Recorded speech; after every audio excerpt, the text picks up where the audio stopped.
কিশোরগঞ্জে 731 কোটি টাকা ব্যয়ে নির্মিত হচ্ছে 8 কিলোমিটার বাইপাস সড়ক। সড়কটি নির্মিত হলে জেলার সাথে হাওরের যোগাযোগ হবে নির্বিঘ্ন। আরো জানাতে সরাসরি যুক্ত হচ্ছেন সহকর্মী তোফায়েল আহমেদ। তোফায়েল, বাইপাস সড়ক নির্মাণে স্থানীয়দের প্রতিক্রিয়া কি জানাবেন? জি, ইশিকা, আপনি যেমনটি বলছেন, আসলে কিশোরগঞ্জে কিন্তু বৌলাই ইউনিয়ন থেকে 1400 পর্যন্ত যেই একটা 8 কিলোমিটার বাইপাস সড়কের কাজ কিন্তু ইতিমধ্যে শুরু হয়েছে। বিগত কিছুদিন আগেও কিন্তু এখানকার যে কাজ জমি অধিগ্রহণজনিত কারণে সেখানে কিন্তু আসলে কাজটা কিছুদিন বন্ধ থাকে এবং তারই এক পর্যায়ে গত মাস থেকে কিন্তু আবারও কার্যক্রম শুরু হয়েছে। তো ঠিক আমার পেছনে দেখতে পাচ্ছেন যে এখানকার যে সড়কের যে কার্যক্রম সেটি কিন্তু এখন চলছে।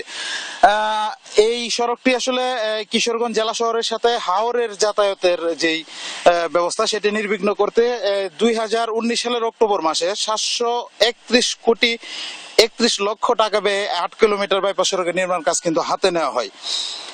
এ সড়কের প্রকল্পের কাজ 71% ইতিমধ্যে শেষ হয়েছে। অন্যদিকে যে ঠিকাদারি প্রতিষ্ঠান রয়েছে তার কিন্তু 51% কাজ শেষ করে বলে জানিয়েছেন এখানকার যে সড়ক ও জনপথ অধিদপ্তর। আমার আজকে কিন্তু কথা হয়েছিল যে এখানকার যে নির্বাহী প্রকৌশলী রয়েছেন তিনি যেমনটি জানিয়েছেন যে সড়কের কাজ শেষ হলে স্থানীয়দের জেলা শহরের সাথে আসলে এই যে হাওরের যে যোগাযোগ ব্যবস্থা সেটি কিন্তু নির্বিঘ্ন হবে। এবং এছাড়া কিন্তু এই সড়কটি কিশোরগঞ্জের কিন্তু একমাত্র যেই সরকারি মেডিকেল কলেজ রয়েছে শহীদ সৈয়দ নজরুল ইসলাম মেডিকেল কলেজ, তার সাথেও কিন্তু এটা একটি সরাসরি যোগাযোগ স্থাপন হবে। এছাড়া এই কিশোরগঞ্জ শহরে প্রবেশের পথে যে যানজটের যে সমস্যাটি রয়েছে সেটি আসলে নিরসন হবে বলে মনে করছেন যে এখানকার যে স্থানীয়রা যারা রয়েছেন তাদের সাথে কথা বলে আমরা আসলে তেমনটি জানতে পেরেছি।